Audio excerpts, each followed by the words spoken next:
तो 39 जो भारतीय जनता पार्टी से निर्दलीय प्रत्याशी चुने जा चुके और 2 समाजवादी पार्टी से, और पल पल की अपडेट भारत समाचार आप तक पहुंचाएगा।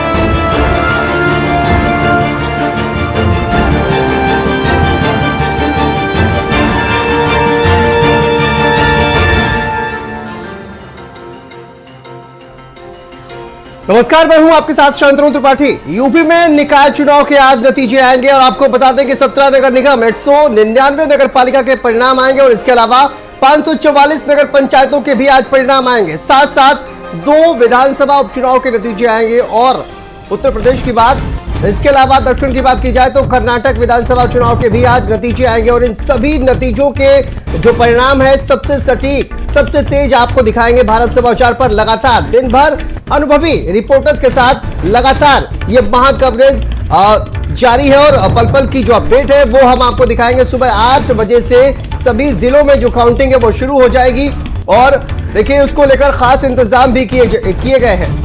भारी सुरक्षा व्यवस्था जो है वो वहां पर तैनात किए गए हैं। तमाम जो सुरक्षा बल है उनको तैनात किया गया है। यूपी की 2 विधानसभा उपचुनाव के भी आज नतीजे आएंगे। नगर पालिका, नगर निगम, नगर पंचायत के अलावा रामपुर की स्वार और मिर्जापुर की 96 विधानसभा सीट पर उपचुनाव हुआ है, उसके भी परिणाम आ जाएंगे और 8 बजे से मतगणना शुरू हो जाएगी और सबसे सटीक नतीजे हम आपको लगातार दिखाएंगे। तस्वीरें देखिए आना शुरू हो गई है। किस तरह से कहा जाए कि जो तैयारियां हैं वो लगातार की जा रही हैं। तो देखिए मतगणना केंद्रों पर भारत समाचार के जो रिपोर्टर हैं वो है मौजूद है और जैसे ही मतगणना शुरू होगी उसके रुझान आना शुरू हो गए, हम आपको पल पल की अपडेट दिखाएंगे। और देखिए यूपी की बात करें, उत्तर प्रदेश की बात करें तो उत्तर प्रदेश में नगर निगम जो 17 नगर निगम के जो चुनाव परिणाम है वो आ जाएंगे और इसको लेकर कहा जाए बिल्कुल शांतनु, आज देखिए परिणाम का दिन है, आज 2023 के परिणाम का दिन है और भारत समाचार पर हम पल पल की अपडेट अपने दर्शकों तक पहुंचाएंगे कि आखिर आज शहर का नेता का जो चुनाव है वो कौन उस पर काबिज हो पाएगा। और हमारे तमाम सहयोगी हमारे साथ जुड़ चुके हैं। पहले अपने सहयोगी से रूबरू करा दूं, हमारे सहयोगी रोहित सिंह वाराणसी से जुड़ चुके हैं और हमारे सहयोगी अवनीश जो है वो कानपुर से जुड़े हैं, हमारे सहयोगी लोकेश गाजियाबाद से जुड़े और मेरठ से हमारे सहयोगी नरेंद्र जुड़े। अब सबसे पहले रोहित आपका रुख करेंगे, अब सबसे पहले वाराणसी का रुख करेंगे। प्रधानमंत्री नरेंद्र मोदी के संसदीय क्षेत्र का करेंगे जहां पे भारतीय जनता पार्टी हमेशा से काबिज रही है। इस बार समीकरण क्या बन रहा है वहां पर रोहित? हालांकि काउंटिंग 8 बजे से शुरू होगी।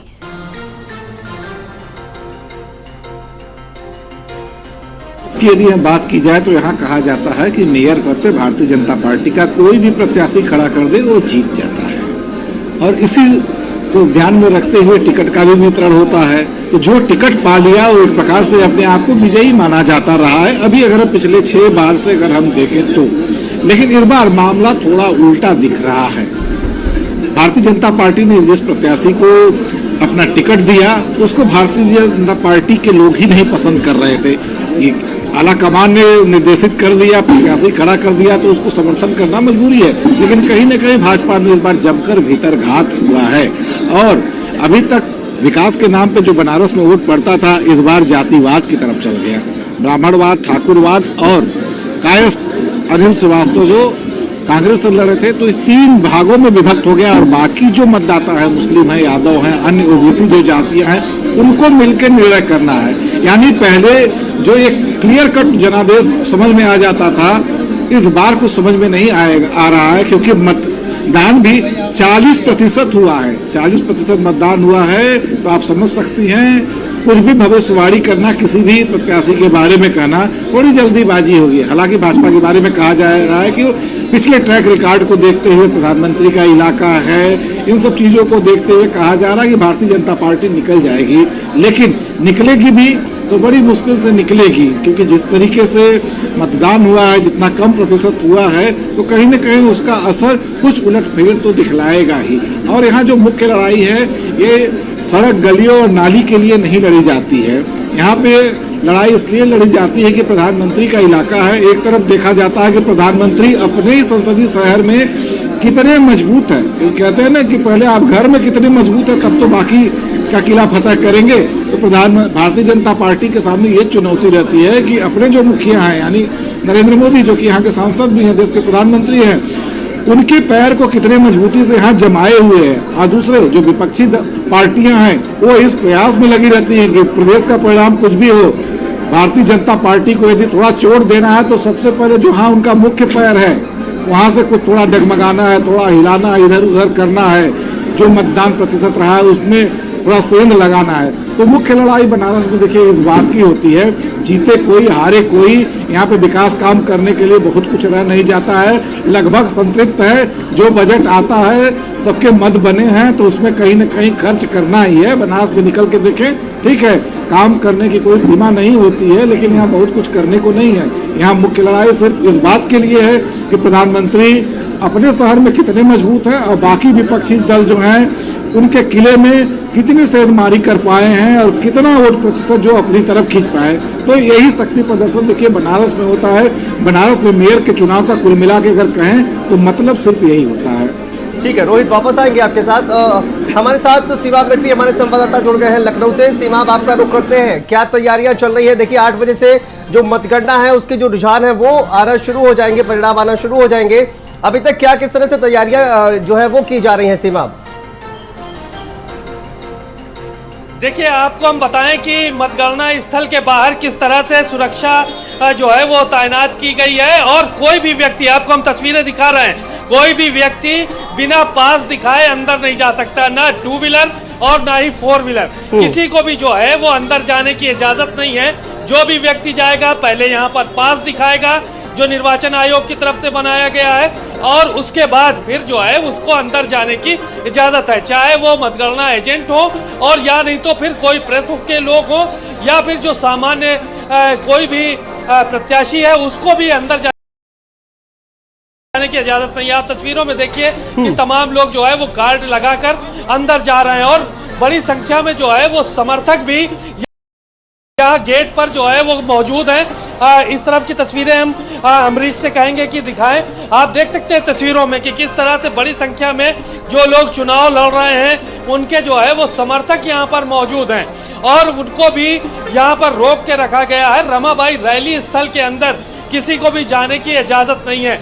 मतगणना के लिए तैयारियां पूरी कर ली गई हैं और थोड़ी देर में मतगणना का जो काम है वो भी शुरू कर दिया जाएगा और फिर रुझान आने शुरू होंगे कि किस तरह से क्या जो है वो कौन आगे जा रहा है, कौन जीत रहा है। बहरहाल बहुत से 110 वार्ड हैं लखनऊ में और महापौर का एक पद है जिसके लिए लगातार जो है वो काउंटिंग का सिलसिला अभी शुरू होगा। सभी ने मेहनत की है चुनाव से पहले और बस सब लोग इस बात के इंतजार में है कि अब नतीजे जो है वो आए, क्योंकि बड़ा लंबा वक्त हो गया है और लोग जो है वो इस बात के इंतजार में लगे हुए हैं। 4 तारीख से लेकर अभी तक का जो इंतजार था प्रत्याशियों को, उनके समर्थकों को और यहाँ की जनता को, तो जाहिर है कि लखनऊ एक बड़ा नगर निगम का क्षेत्र है और यहाँ पर भारतीय जनता पार्टी का हमेशा से कब्जा भी रहा है और इसी के चलते जो है वो भारतीय जनता पार्टी के जो लोग हैं उनमें ज्यादा उत्साह है। हालांकि समाजवादी पार्टी के लोग हों या दूसरे दलों के हों, बसपा हो, बहुजन समाज पार्टी हो, सुभाषपा हो, आम आदमी पार्टी हो, इनके एजेंट्स भी, इनके भी प्रत्याशी जो है वो यहाँ पर अभी पहुँचेंगे और पहुँचने का सिलसिला जारी है। तब पता चलेगा मतगणना में कि कौन कितना आगे चल रहा है और किसके मुकद्दर में क्या लिखा था। बिल्कुल बिल्कुल, देखिए जिस प्रकार से हमारे सहयोगी समाज ने लखनऊ का अपडेट दिया है, हम अपने दर्शकों को अन्य जनपदों के भी अपडेट देंगे और हम रुख करेंगे अवनीश आपका कानपुर हॉट सीटों में शुमार है, किस प्रकार से वहां पर मतगणना की तैयारियां चल रही है अवनीश? देखिए मंडी समिति में यहाँ पर मतगणना की तैयारियां की गई हैं। जो मतगणना स्थल बनाए गए वहाँ पर टेबलें सज चुकी। कुछ ही देर बाद जब 8 बजेंगे तो लगभग वहाँ स्ट्रांग रूम से ईवीएम मशीनें निकाल करके टेबल पे लाई जाएंगी और ये जो मतगणना के समय यहाँ पर पर्याप्त मात्रा में वहाँ पुलिस फोर्स अंदर तैनात रहेगा, बाहर तैनात किया गया और मतगणना स्थल के आसपास पब्लिक के लोगों को, जो आम जन व्यक्ति को यहाँ आने की इजाजत नहीं दी गई है कि यहाँ लगभग 1 किलोमीटर पहले सभी रास्ते बंद कर दिए गए। जो मतगणना एजेंट है, जो प्रत्याशी प्रत्याशियों के साथ आ रहे हैं उनके लिए अलग व्यवस्था की गई। उनको यहाँ गाड़ियां उनकी 1 किलोमीटर दूर खड़ी करा दी गई है। मीडिया गाड़ियां, पुलिस प्रशासन गाड़ियां से मतदान स्थल तक, मतगणना स्थल तक आने की व्यवस्था की गई। माहौल यहाँ की अगर बात करें तो भारतीय जनता पार्टी की सीट हमेशा रही, लगभग बीते अगर 2 दशक की बात करें, 2 दशक से यहाँ बीजेपी का कब्जा रहा मेयर के पद पर, और बीजेपी किसी को भी खड़ा कर देती थी वो जीत जाता था। लेकिन इस बार बीजेपी ने अपने पुराने प्रत्याशी को यहाँ रिपीट किया, प्रमिला पांडे को। उसके बाद से लड़ाई में आ गई कि समाजवादी पार्टी ने भी ब्राह्मण प्रत्याशी खड़ा कर दिया, कांग्रेस ने भी ब्राह्मण प्रत्याशी खड़ा कर दिया। तो कहीं ना कहीं जातिगत वोटों के आधार पर यह लड़ाई काफी बढ़ गई। और साथ ही साथ जो अभी हाल में कई ऐसी घटनाएं जिसका प्रभाव भारतीय जनता पार्टी को लाभ मिलना था, वो लाभ सीधा सीधा मिला भी। लेकिन कहीं ना कहीं भारतीय जनता पार्टी से समाजवादी पार्टी का सीधा सीधा लड़ाई यहाँ पर हो गई। मुस्लिम इलाकों में जो वोट था वो साइकिल को पड़ा, लेकिन जो हिंदू इलाके थे, जो मिश्रित आबादी के इलाके थे, वहां पर भारतीय जनता पार्टी को वोट मिला। तो तस्वीर में साफ है कि यह लड़ाई सिर्फ 2 लोगों के बीच है, समाजवादी पार्टी और भारतीय जनता पार्टी के बीच में। हालांकि यहाँ पर सुरक्षा की व्यवस्था व्यापक किए गए, या भारी तादाद में पुलिस कर्मियों को तैनात किया, पैरामिलिट्री फोर्सेस तैनात किया गया, खुफिया इकाइयों को तैनात कर दिया गया, पल पल की स्थिति जानकारी करने के लिए यहाँ पे और भी कई खुफिया एजेंसियां लगाई गई। साथ ही साथ ये कह दिया कि शासन का आदेश भी आ गया कि कोई भी बीजेपी प्रत्याशी जुलूस नहीं निकाले, क्योंकि मतदान के दिन कई छुटपुट जगहों पर मारपीट घटनाएं हुई थी, गाली गलौज हुआ, मारपीट हुई थी। उन सबको देखते हुए इस बार इलेक्टेड पुलिस पूरी अलर्ट पर है। किसी प्रत्याशी और बड़ी खबर, चंदौली 4 निकाय के प्रत्याशियों के भाग्य का फैसला।